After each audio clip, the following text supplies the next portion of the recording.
Jadi begini Pak, seiring berkembangnya informasi di masyarakat sekarang ini, informasi digital, kami pun rakyat sekarang ini sudah belajar juga tentang masalah pandemi ini. Dan dari awal kejadian saya, mungkin Bapak tahu itu sama Dr. Louis, ya, kami sampai hari ini kami menunggu adanya diskusi debat terbuka antara dua pihak atau dua mazhab dokter yang pro tentang COVID dan vaksinasi dan yang anti vaksinasi. Ya, karena masing-masing punya data. Saya di sini berbicara, saya kira tadi saya ditemui oleh Pak Menterinya. Kalau saya ditemui oleh Pak Menterinya atau jubirnya, saya meminta Kementerian Kesehatan memberikan apa yang sudah kami minta lewat lapor.go.id tentang keterbukaan informasi publik. Dan itu kami juga sudah melayangkan surat ke Ombudsman.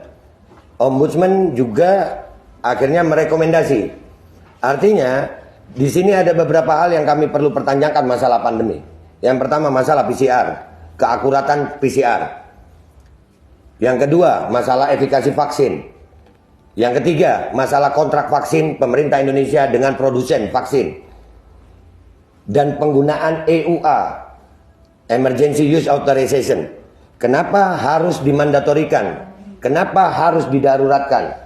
Dan masalah penggunaan vaksin anak untuk sebuah penyakit yang tingkat kesembuhannya 99,sekian%, kenapa anak harus diintimidasi dengan vaksin?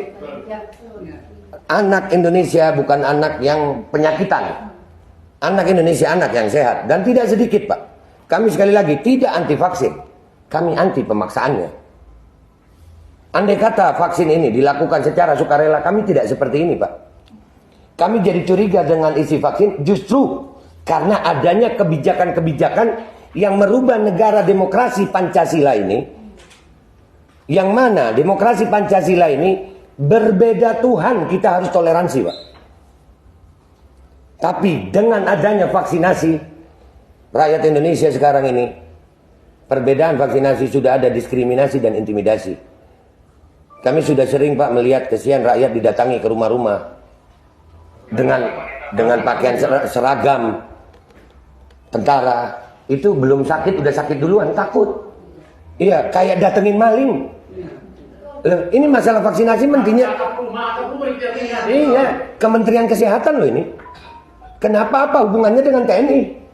Dan saya juga mau tanya Pak, ini termasuk saya kepingin Kemenkes siapkan waktu.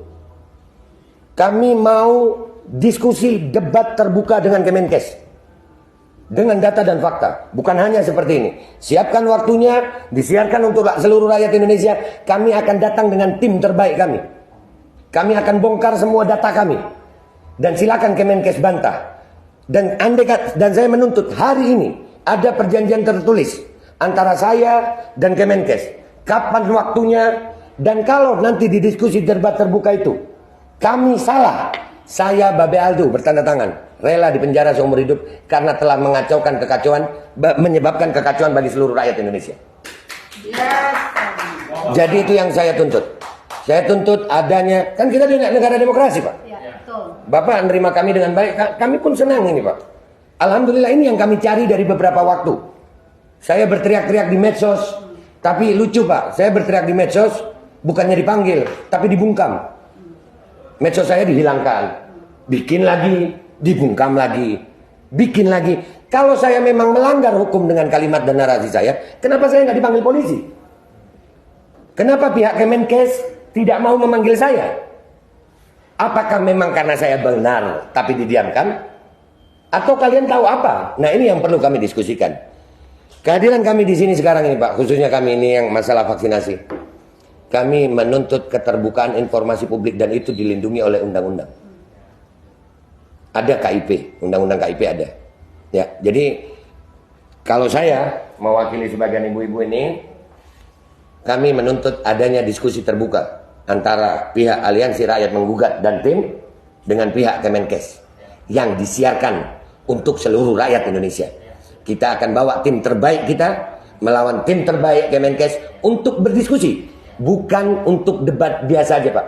Karena ini menyangkut hajat hidup 270 rakyat Indonesia, 270 juta rakyat Indonesia. Kami tidak mau mempertaruhkan masa depan anak-anak kami Pak.